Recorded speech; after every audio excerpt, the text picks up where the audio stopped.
Shalom, shalom. Hallelujah. All praise to Yahweh, B'Hashem, Hamashiach, Yahushai. We're on the third day, Aliyah, of Parashat Mishpatim, which means judgments. All right, which is Exodus chapter 22, verse 4 through 26. We're dealing with virgins, we're dealing with arson, we're dealing with widows, and we're dealing with sorcery. Now, don't forget that the next new moon is going to be February 3rd. And Passover begins on April 18th to April 19th. And Passover ends on April 24th to April 25th, sunset to sunset. All right. Again, the new moon is going to be on February 3rd. And the first day of Passover is going to be April 18th to April 19th, sunset to sunset. And the last day of Passover is going to be April 24th to April 25th. So again, today we're dealing with the third day, Parashah, Shalom, Ayatan. We're dealing with the third day, Parashah, Mishpatim. Now, if you've been following me since Genesis and following the classes, then you know that we've really been going into depth about these laws and our forefathers and what they had to go through to pave the way for us. All right, so we went through all of those things. A big up Hezekiah. All right, sons of Jacob, OKC, Aliyah, Shalom. So we really have seen how Yahweh has been working with our ancestors. And we're getting all this from the Torah. Inside the Torah, we see wisdom, we see history, we see so many things in the Torah, and it's important, even now, that we build up that foundation from in the beginning with wisdom and the creation, going all the way down to Adam. Now we're getting into when we came out of Egypt. So it's a beautiful thing. All praise to Yahweh, B'Hashem, Hamashiach, Yahushai. So now, from this time forward, make sure you pay very, very close attention. Take very good notes about the Torah. Why? Because these are things that we're going to have to exercise in our kingdom. We're going to have to exercise these things in our kingdom. We're going to have to exercise these commands in our kingdom. And we're going to have to know these things in our kingdom.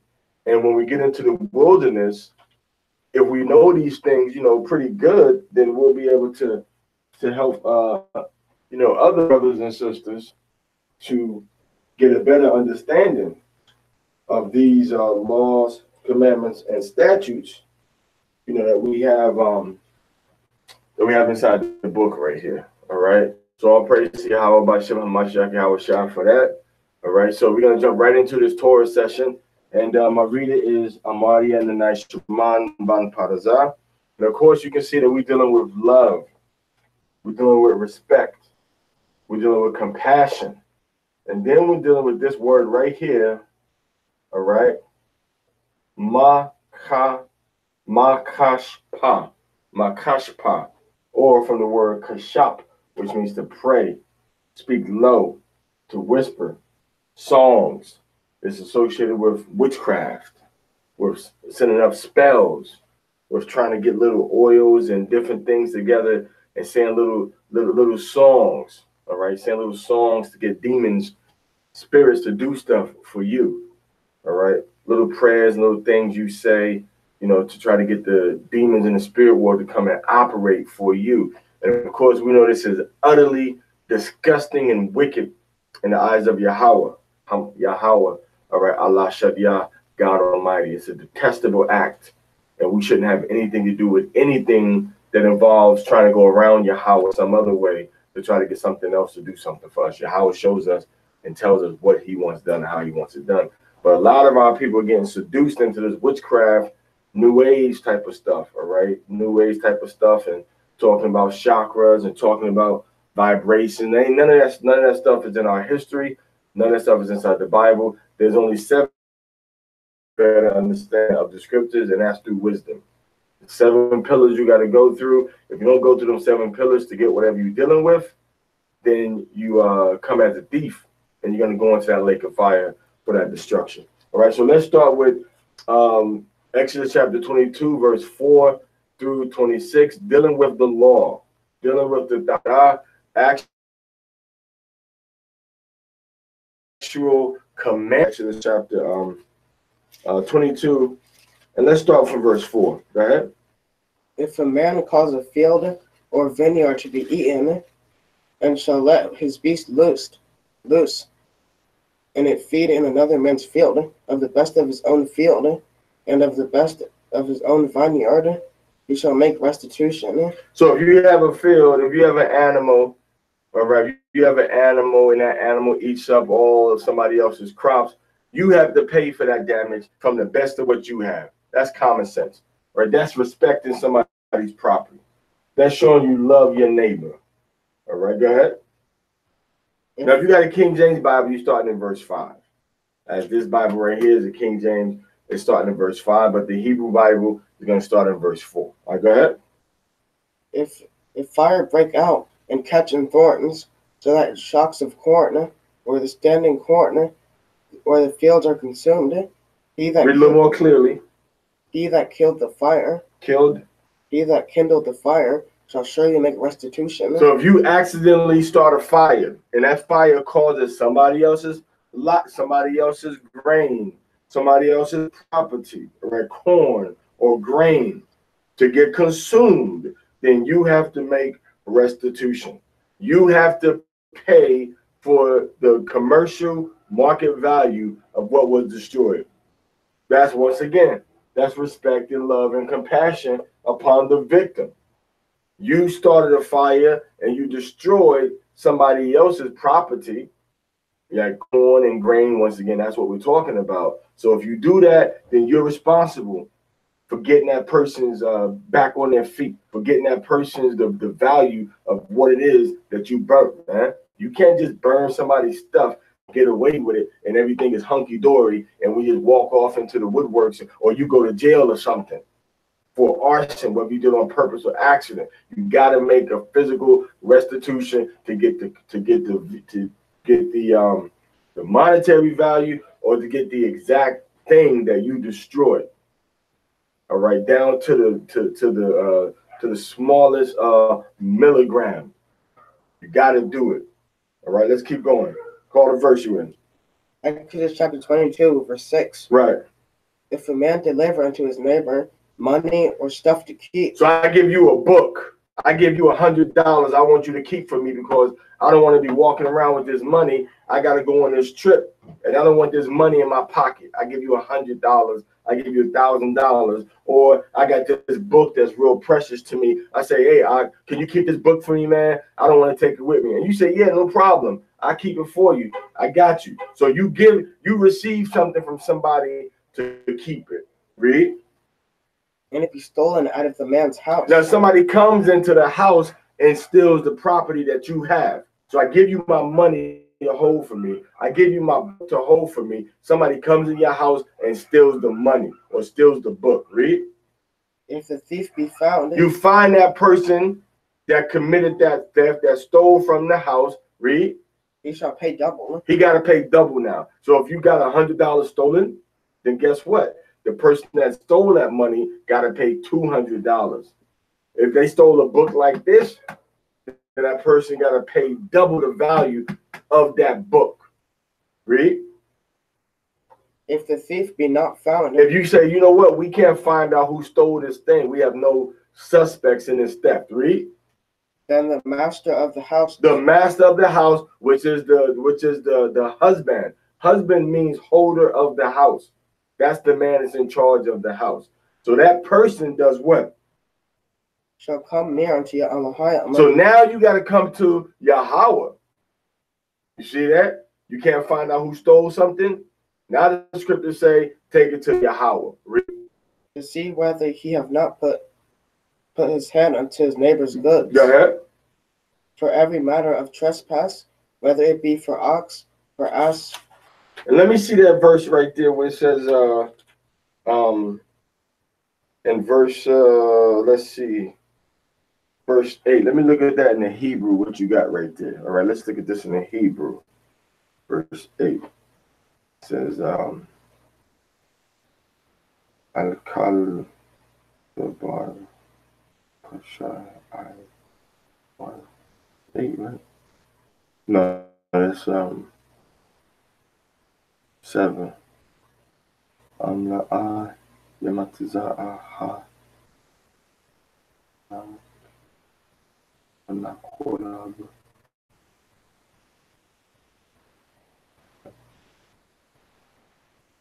Alahayim. So you take them to the powers, the Alahayim, you go before it says the judges and stuff, but that's you go before the powers. That's how you take it to the Most High, is you take it to the judges. Remember, the judgment is of the Most High. Now, this is in the wilderness. That's why we had the captains of 10, 50, hundreds, and thousands. You see? All right?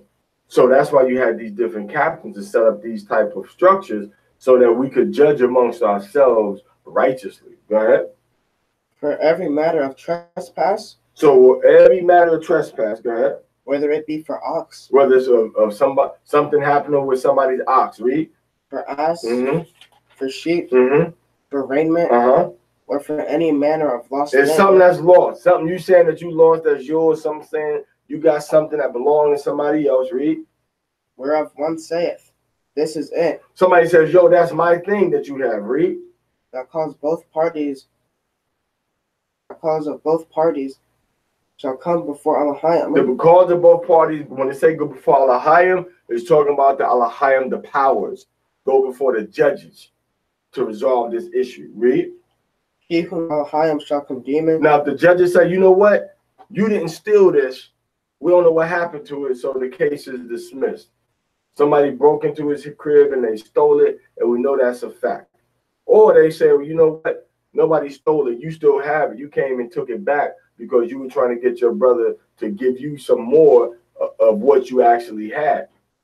So you took the $100 back out of his house when he wasn't looking. Now you want him to pay double. Now you got to get beat, and you got to, you got to pay him double, because when you commit a crime, then you had to take the punishment upon yourself that was supposed to go to somebody else.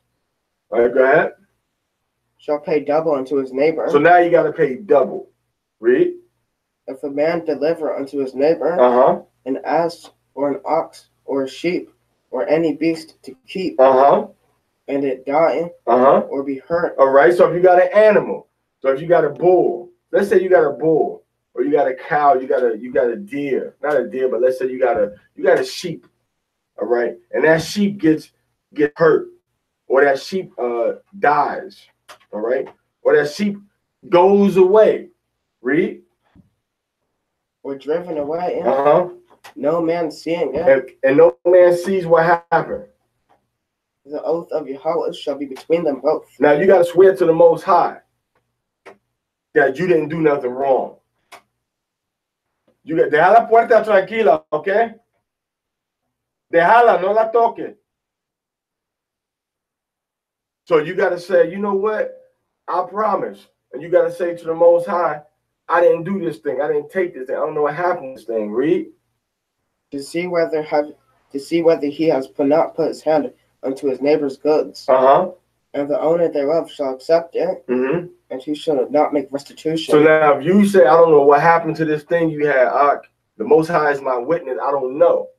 See, back then you couldn't do that and get away with it if you were lying, because now the Most High is going to intervene and bring death upon you or a horrible judgment upon you, if you want to lie on his name. That's evil and wicked. And the Most High, he wasn't having that, man. He wasn't going to let you put his name in vain. He was going to punish you, and everybody was going to know, like, yo, this person lied in the Most High's name and said he didn't steal this person's ox. He didn't know what happened to his donkey. The animal got hurt. You could have hit the animal with a stick, and then you come back and try to say, I don't know what happened with the animal. I don't know why his leg is broken. And then you go before the Most High, and the Most High, you say, yo, the Most High is my witness. I don't know what happened to this animal's leg. And then you walk outside the courtroom and bam, you fall down and your leg get broke. Then everybody know you was a liar. That's what the importance was. That's what the purpose was, to bring it for the Most High and to swear on it. People say, put that on something. They say, I put that on my mama. I put that on my unborn kids. I put that on, you know, I put that on everything, and then something bad happened to that person. See, this was the Most High. So you swore in the name of the Most High, you were telling the truth. All right. And that's not loving the Most High. That's not respecting the Most High. Therefore, the Most High would not give you no compassion. He would punish you for lying in his name. All right, go ahead. But if it be stolen, what verse you in? Exodus chapter 22, verse 11. Go ahead. But if it be stolen from him. So the animal is really stolen from the person that was keeping it. If somebody really came and stole that sheep, read. He shall make restitution. Then he got to make restitution. Go ahead. Unto the owner thereof. So he got to make restitution to the owner. Go ahead. If it be torn to pieces. Meaning that somebody came and stole this thing from me. Somebody stole it from me. Meaning there's evidence that somebody broke in and stole. You see all kind of foot tracks coming in, and then somebody come and take it. Now, why did the Most High do that? He did that because you could have conspired with somebody to come and take it, and then you and that person could go sell that animal and make money off of it, or go sell it. See, that's what they used to call cattle wrestling. If you were a cattle wrestler in ancient Israel, you had to pay. Man, they don't even got that law in here. When you look at how much you had to pay, all right, it was like for one ox, you had to pay like 4. For one sheep, you had to pay 5 for each one. So it wasn't a whole lot of cattle wrestling going on in Israel. Wasn't a lot of cattle wrestling going on in Israel because you had to pay a large amount. If it was sheep, you had to pay like 4 times of what you stole, man. Right? Matter of fact, right here, you had to pay 4 times of what you stole for sheep and for goats, and then for like ox and bison, you had to pay 5 times what you stole, man. Most High was not playing with this livestock. That was a person's livelihood. The Most High said, through wisdom and the spirit of Proverbs chapter 27, verse 23, to be diligent to know the state of thy flock. So if somebody came and touched that flock that you're supposed to be diligent to watch out for, man, that person had a punishment that the Most High put on them. All right. So now you come and say, now somebody came and stole this from you. See, a lot of times in America, you act like if somebody stole something from you that somebody gave you to keep, people act like you off scot-free. No, not in Israel. If I gave you something to keep, I gave you my animal, and somebody came and stole my animal from you, well, guess what? You had to pay for my animal that was stolen from you. All right, read. If it be torn in pieces. So if the animal, if a beast got it, a wolf, all right, or something might have got a hold of that animal and ate it up. A bear could have gotten a hold of it and fighting it or something like that. Or a mountain lion, okay, a puma or a cougar could have come up and said, you know what, I'm going to eat this animal. And now you see the animal is torn in pieces. Go ahead. Let him bring forth witness. Mm-hmm. You shall not make good that which was torn. So if you can prove that a wild animal or something tore that animal in pieces, then you were indemnified. You were let off the hook. You didn't have to pay no money, nothing.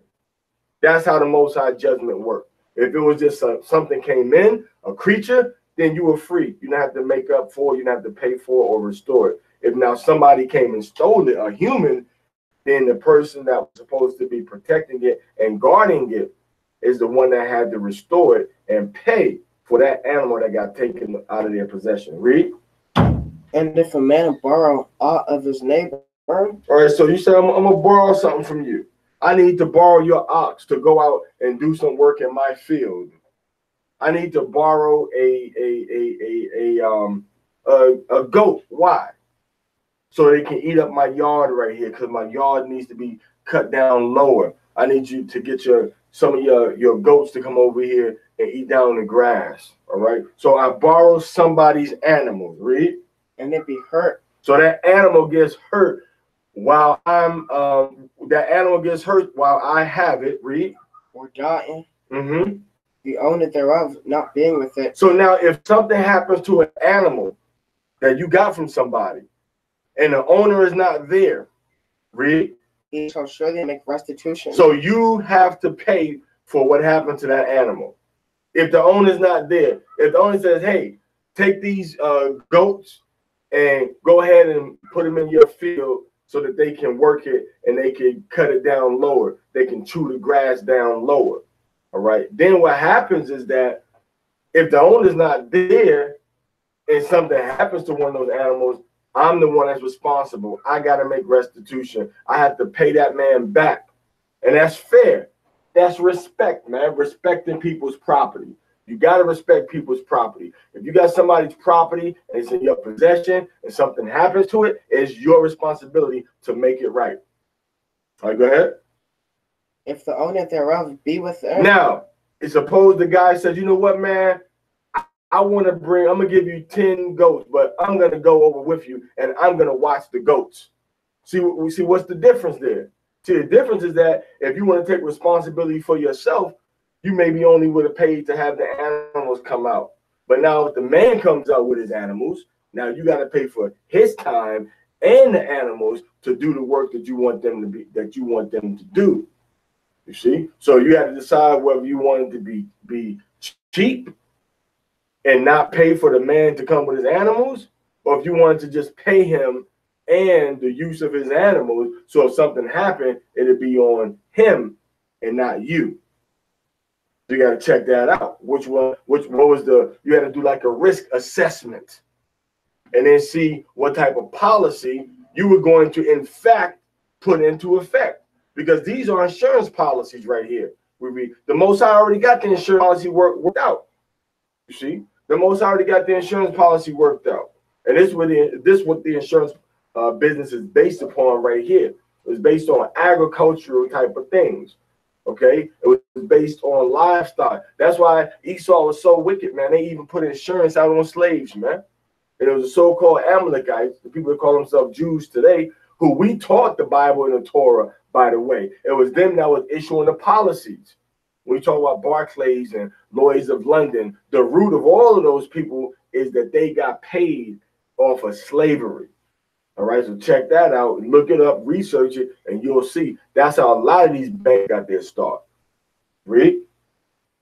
You shall not make it good. So if the owner is with those goats that's in your field eating up the grass, because you need them to help manage that particular pod right there, or that particular pad. You need them to manage that pad for you because you might be bringing in, you know, some different kind of animal, and you want to clear it out fast, but you don't want to go in and chop it. So what happens is, or you may want to just let it sit for a minute. So what happens is you would bring that man in, and when you brought the man in, he brought his animals. And read that from the top again. If the owner thereof be with him. Now, if the owner is with the animal that you borrowed from him, the owner of the animal is with the animal. Read. You shall not make it good. You don't have to pay any money for the damage that happened to the animal. Read. If it be a hireling. If it's a hireling, meaning you paid money for this person to come and help you. Read. He loseth his hire. He loses his hire. He would get fired. He can't do that job no more. See, that's the hireling. All right. Go ahead. And if a man entice a virgin. Now, once again, see, we dealing with people's property, and we dealing with restitution. So now you dealing with the respect of a man's virgin, meaning that this is the daughter of somebody, and she's never had sex with a man. So if a man does what? Entice a virgin. That means he spit game to this woman. That means he get the woman to believe in what he's saying to her, that he wants to have relations with her. Read. That is not betrothed. So this woman is not promised to another man.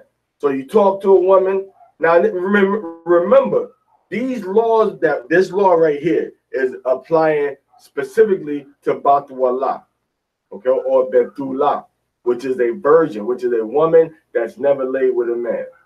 Or you have Batu Allah, which is a virgin. Then you have Ilma or Alma, which means a woman that is a young woman. All right, Alma, woman that's growing up. Ilma. All right. So you got Batu Allah. Now Batu Allah means a woman that's a virgin. She never laid with another man before. So you find a woman that's Batu Allah, that's never had sex with no other man her entire life, and she's a virgin. Read. and lie with her. Now somebody goes and lays with that woman, meaning what? Meaning you take that woman's virginity. How do you know she was a virgin? Main way you know is by the amount of blood sometimes. And then the second way you know is that, you know, the women back then didn't do a whole bunch of splits and cartwheels and flips. So the hymen, which is the skin that's inside the woman, was pretty much still intact under most circumstances. So now what happened is this woman would have had to tell her father or her mother that she was no longer a virgin. Why? Because if she did not, she could get killed if she married a man and he had sex with her and found out that she was not a virgin. There was no hymen, all right? There was no resistance. There was no resistance when the man entered into the woman, resistance with her member and his member, all right? Everything was flowing together very with very low viscosity, all right?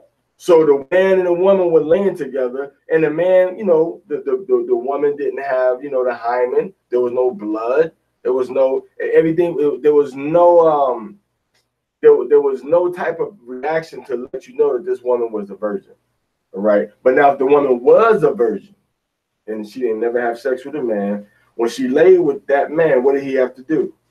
He shall surely pay a dowry for her to be his wife. So now he had to pay the money to the father, which was approximately 50 shekels of silver. So he had to give 50 shekels of silver for this woman to become his wife. He had to pay the father. Now, when he pays the father can say, no, I don't want you marrying my daughter. I don't like how you just went about this. You trying to strong arm me into giving you my daughter. You laid with her. You snuck out. You didn't get beat for something like that. If you was the man, you didn't get punished for that.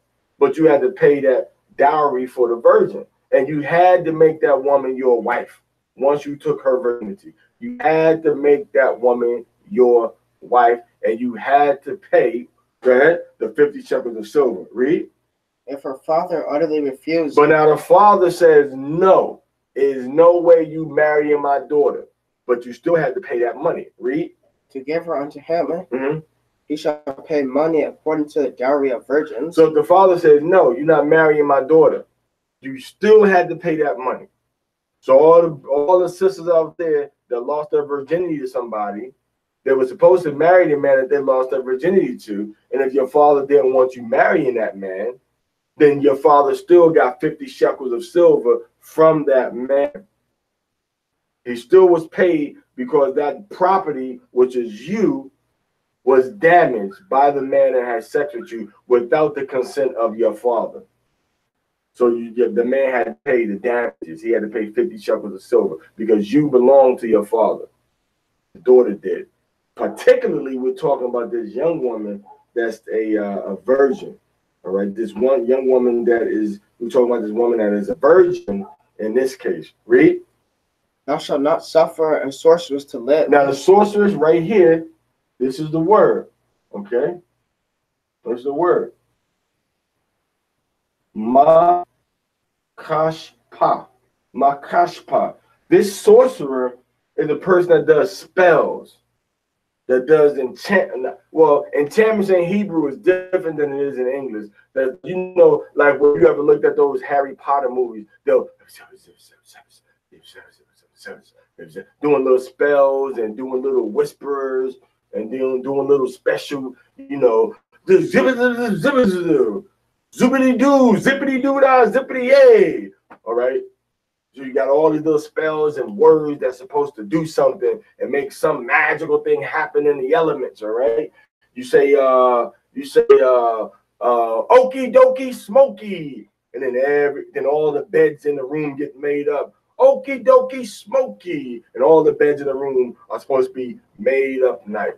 Okay, all the beds are made up on the whole room. All right, you're not supposed to do things like that because that's demons and elements and being manipulated by spirits, and the Most High is allowing it to happen. The Most High lets it happen, but you're gonna pay for it, and the spirits already got their judgment coming, so they don't care. The demons already got their judgment coming, which is that lake of fire. All right. They already got their judgment coming. Now you, on the other hand, you got a chance at eternal life to get where Adam once was, with that perfect mindset of to be the perfect human being before the Most High, but able to make your own decisions. The demons don't have that. They already marked for death. That's why they already marked for death. Demons already marked for death. So when you call upon them to do things for you through these, the whispering and praying in different songs, that's all witchcraft, man. It's all witchcraft. And the scripture calls it once again. Okay? Makashpa. Right? And for the man, it's mashakap or makashap. All right? So these are things that our people are trying to move into now. All right? Our people trying to move into now. You want to talk about, if you want to sit down, you want to say the trying to get a vibration in your body and trying to, hook up with Ahuru Mazda, or trying to connect with Brahma or Vishnu or Shiva. That's all. You can't do that stuff, man. Only Yahweh. No special spells, no special sounds, or nothing like that. All right, so that you can call upon to make something happen. It ain't that simple. It ain't that easy. Only Satan gives all these different shortcuts to have his demons work for you, because he ain't got no other option. He got to take it how he can get it. He can't do things decently and in order and structure, because that would make him too much like the Most High. So you come to him, you want something evil, wicked done, give me something. Or you want riches, okay, you're going to have to make a sacrifice. And that's what all these little movies you be seeing. And when you read about Hashatan and how they do things, there's always some type of whispering going on, some type of spell, some type of chant, oh Jesus, some type of spell that they be doing, and that's to rouse up them demons and rouse up those spirits. So that's what a sorcerer is right here. And this word in the Hebrew, the Most High said, don't do that. Okay, read. Whosoever lieth with a beast shall surely be put to death. If you try to have sex with a sheep or a donkey, like they were doing over in Scotland, like they were doing over in Colombia, South America, you're behind supposed to be killed. You're behind supposed to be put to death. You a nasty so-and-so if you trying to lay down with an animal. A woman is letting a dog put his privates in her privates. Or a man is putting his privates into a dog's private, into a sheep's private. Or a woman trying to have a horse put his private into her private. That's evil, nasty, filthy, and wicked, and it's against the Most High. And if you do that, the Most High got you marked for death. All right, read. He that sacrificeth unto the gods. If you sacrifice unto any god, you want to say, well, this is for St. Peter. We're going to put this food out for my grand. That's a sacrifice. Anytime you take this food, like you do in el Día de los Muertos, you want to take un plato lleno de comida para ofrecer como a los espíritus de los muertos y quiere llevar al cementerio y quiere llevar un plato de comida allá y que limpia todo. Limpiando está bien para limpiar donde están los muertos. Eso no es problema, es el problema. El problema es que quiere ofrecer comida a los que no pueden comer, los que no tienen bocas que están funcionando. The problem is you offering food and sacrifices to things that ain't alive, to demons, all right, to statues and things like that. That's a sacrifice. Why? Because you taking this plate and you bring it to a dead person. Dead people don't eat Dia de los Muertos. So you're not supposed to do that. That's witchcraft. That's evil. That's against the Most High, man. It's against the Most High. You ain't supposed to do that at all. So the Most High said, whoever sacrificed to any god. Now you want to talk about, we want to go and do this and that. You want to sing these little different songs. But guess what? The Most High said, bringing sacrifices of praise to him. All right. So the scripture says that if you sacrifice any god, read. Save unto Yahweh only. But you don't sacrifice to Yahweh only. You ain't supposed to be doing no offerings, no special songs, no special sacrifices, no special rituals for no other entities except for Yahweh. Read. But if you don't do that, if you don't believe that, if you want to go ahead and do evil and worship these other gods and do sacrifices, what's going to happen? Read. Shall be utterly destroyed. Most High going to destroy you utterly and completely if you worshiping. That includes Allah. That includes Allah. that includes who you call Jesus Christ and God.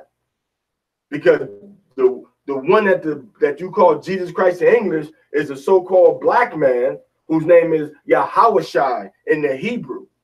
And the one you call God, his name is Yahweh in the Hebrew. You want to have all these little Christmas songs and parades and stuff. All that's against the Most High, man. Because Yahawashai was not born on no December 25th in the middle of a cold season in Israel, man. He wasn't born then. So he wasn't born then. He was born during the time that the Romans like to do the taxes for the census. That's when he was born, all right? That's when he was born. So now what it says is this. When you sacrifice any god, you will get destroyed. Period. Either now or later. Read. Read.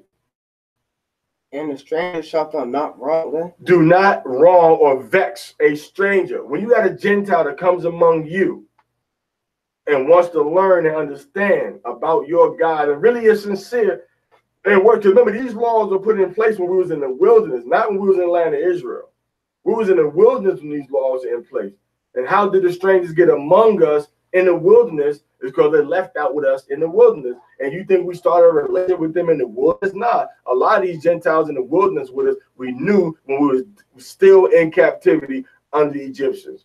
And it's that same way now. There's a lot of Gentiles whose spirits and their ancestors was connected to our people thousands of years ago. And they still don't want to let that go. They still want to serve our power. They still want to serve us.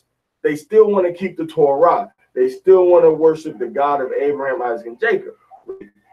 Neither shalt thou oppress him. So don't oppress the stranger. Don't make and force him to humble himself down to you. Let him do that voluntarily. Let him do that voluntarily. When he sees the love of the Most High in you and the love that we have for each other, then he will respect you. Then he will respect you. But you can't force somebody to bow down to you, man. This is all spiritual. This is a spiritual thing we're dealing with, right? This ain't nothing carnal, where whoever got the most hustle, whoever got the most game, whoever can talk, you know, can talk the smoothest to a person to get them to do X, Y, Z is gonna win. Nah, all that don't mean nothing. All that don't mean nothing. Because the so-called white man make all of us bow down to them statues. He make all of our people kiss the feet of white Mary, of white Jesus in the cap. He made all of our people do that. What did that mean? You say that's a psychological game, man. That's psychological, man. Because you can manipulate somebody to do something from you, man. That's psychological. Because the white men do the same thing to us. He make us bow down to his statues. He make us bow down to his gods. They do the same thing in India, make us worship their gods. You see that? They do the same thing in Mecca, make us bow down to a rock, and we kiss that rock. You see that? It was the same thing. So the Most High is the one, all right, that's gonna correct the score. So don't bow down and worship nothing but the Most High, all right? And these Gentiles and these strangers, the Most High saying don't oppress them, particularly when they're trying to seek our power. When they're trying to seek our power. Go ahead. For you were strangers in the land of Egypt. So you were strangers in the land of Egypt. Meaning what? This is not talking about an Israelite brother from a different place. This is talking the same context, the same way you were a stranger in Egypt, meaning you were a ethnicity of people living in the land of another ethnicity of people. That's what it's talking about. Don't try to switch it around like, oh, it's talking about the Israelite strangers that were scattered abroad, the 10 tribes, and they was calling themselves Gentiles. No, ain't talking about that, yo. We just came out of Egypt. Ain't no scattered lost people nowhere. We just came out of slavery, yo. We just came out of Egypt like, what? 10 chapters ago, right? Chapter 12, we came out of Egypt. Now we in chapter 22. And the Most High is saying, the same way you was a stranger in Egypt, don't you oppress a stranger. Some of these Gentiles really want to be down with Yasharallah, man. Let the Most High do that final cut, man. Deal with them at arm's distance. Deal with them with a long-handled spoon. But if they want to deal, man, the Most High say don't vex him. Vex him means you're trying to make his spirit, you know, twist against the way he trying to go. Trying to make his spirit discouraged, man. from serving the Most High, from trying to seek the Most High, understand the Torah, and from worshiping the God of Abraham, Isaac, and Jacob. He want to bow down to you. He want to keep your laws and commandments.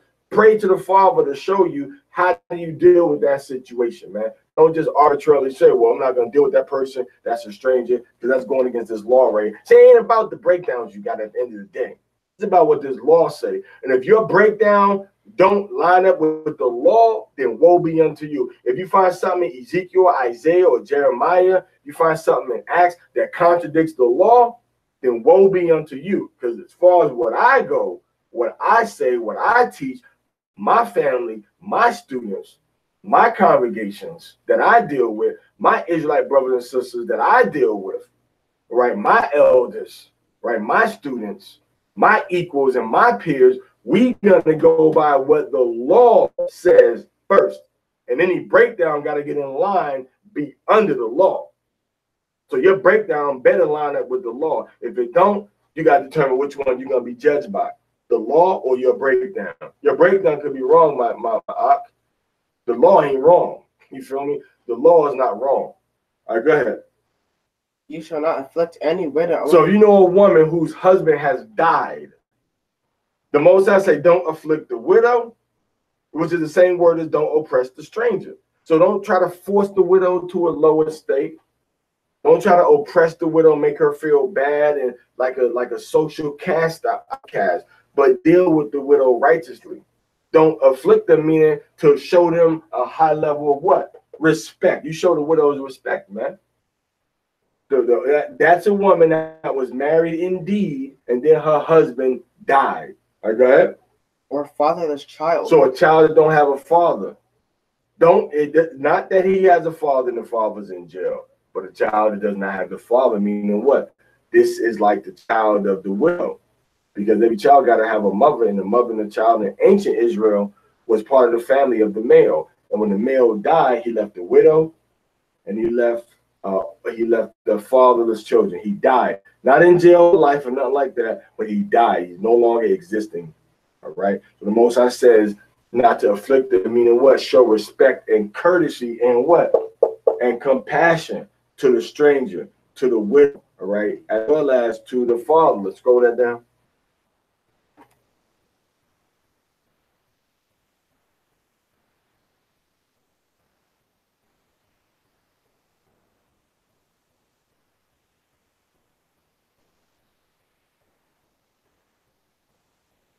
All right. Shalom, shalom, shalom. Trayvon.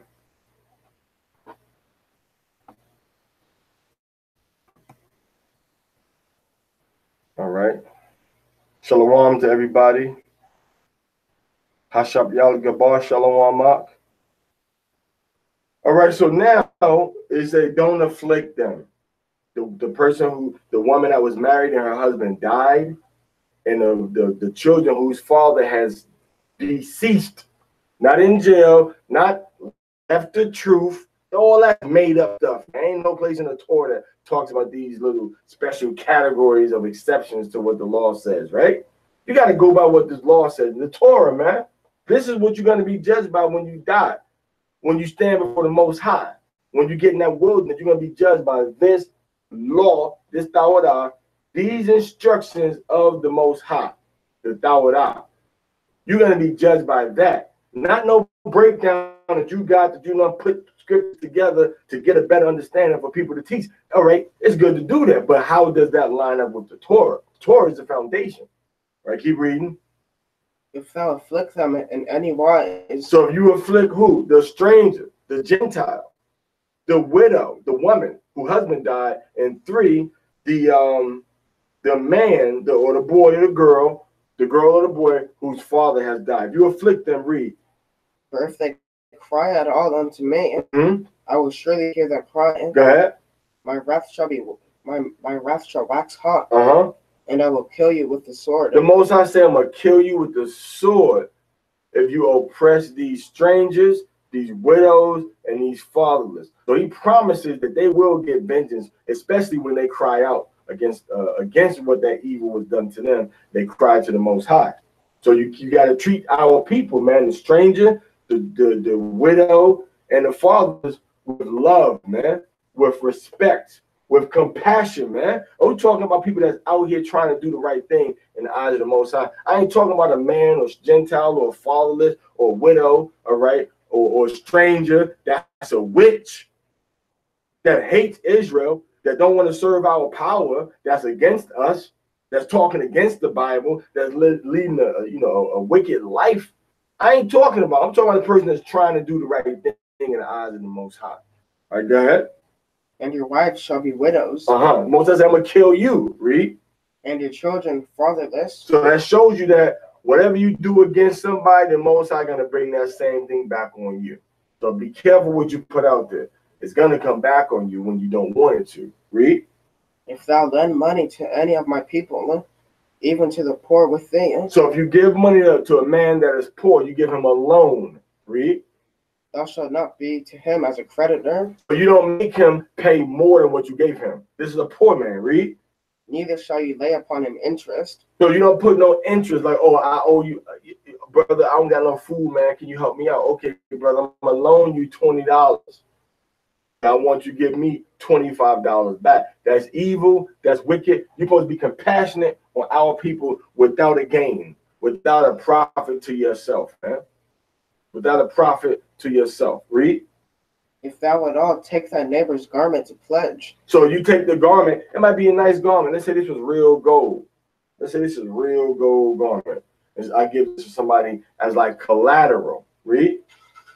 Thou shalt restore it unto him by that the sun goeth down. So when the sun goes down, you give him that garment back. He gave you as collateral to show that you love him, to show that you have compassion and love and respect for your brother. See, all these laws you're reading about are about love, respect, and compassion for each other and for the Most High. That's why I said don't have no witches, no people trying to cast spells and whisperers and stuff like that. That's disrespectful to the Most High. The Most High hates that.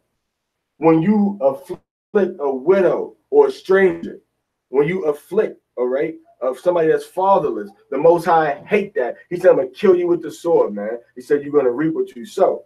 So now you give somebody that's poor money. You can't charge more than what you gave them. Read. For that is his only covering. So now he give you that clothing as collateral. I'm going to give you $200, man. Give me your garment as collateral. That's fair.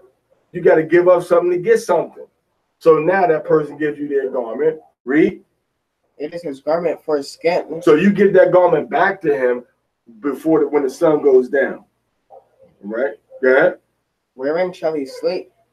And it come to pass when he crieth unto me that I will hear, for I am gracious. So now if he cries to the Most High is going to hear him, have compassion upon him.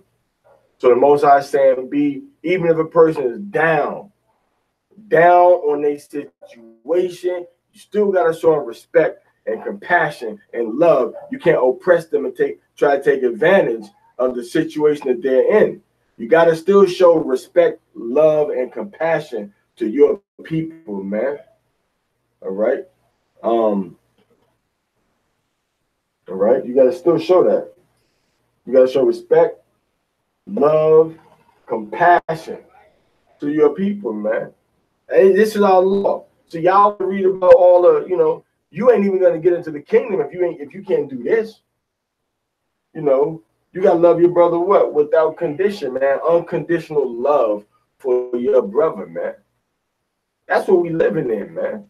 And when we was at this summit this weekend, man, a lot of y'all brothers, man, I got to be honest.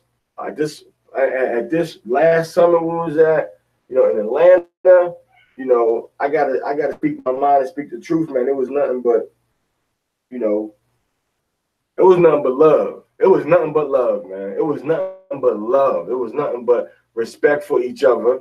It was nothing but compassion on each other. We had brothers helping each other. We had strangers helping strangers that grew a bond of love amongst themselves. We had people respecting brothers and loving brothers that they never know, that they always knew, and that they had love and respect with, and that they had problems with and no problems. Everybody, all beef was squashed.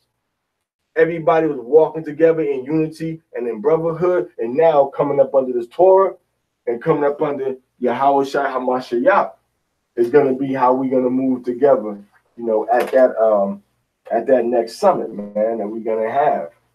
Whether it's in Chicago or whether it's in Detroit, I don't know. All right, but check this out though. If any of y'all brothers that was at the summit, you know what I want to do. If you want to come, try to come through, man, and do like a let's say a Torah workshop, and either myself or the elder of Torah and law enforcement can come through and just run you and or your whole camp, or you and all your other families through like an outline of the Torah, and just give you like an intense and in-depth intense and in-depth presentation of the Torah with feedback. All right, with feedback and with input from everybody that's there, decently and in order. So just inbox me on that if you're interested, you know, on that. Because one thing, like I said, we live this Torah, man. This is a Torah life. You know, this is Torah life. This is Yahweh Shai life. This is waiting on King David life. All right, King David is gonna lead us in the wilderness again. All right, so this is what it is. So when it comes to that Torah and when it comes to that Chakmah, there's those 7 pillars of wisdom and walking in wisdom. That's what we need. So we're willing to go wherever you are. You know, now whether we're gonna get ourselves there or whether we're gonna need you to help us get there, you know, I don't know. But all I'm saying is that our services are available. Our services are available to any Israelite body, family out there that wants a thorough or and complete breakdown of the law. Like I said, like a Torah workshop. What are our laws? How do they apply? How does the woman conduct herself? How does the woman conduct herself? How does the man conduct himself? What happens when he lays with his woman? What happens when the woman is on her period? Where am I really supposed to eat at? What exceptions can I make, to that rule? How am I supposed to be, dressing? What type of food am I supposed to be bringing in my house? What type of food do I need to keep out of my house? What do I need to do for Passover? You see, things like this, to where you want to know the answer to these questions, but you really can't get the answers.